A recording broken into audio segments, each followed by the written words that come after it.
Hello everyone, today we are going to learn basic TinkerCAD tutorial how to measure between objects.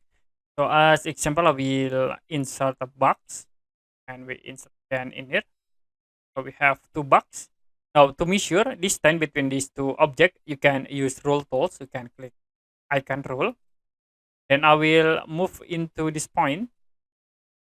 So the next, if you select the object will be automatically show for the distance from this corner point into here. You can see the distance. You can set like into 60 to change. Press enter.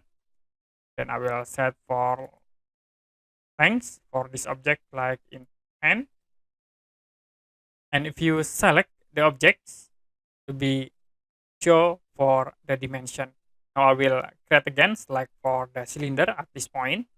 And it will be show for the distance, okay, from this origin point from rule near 54. You can set like into 50, press enter. And then this is for width.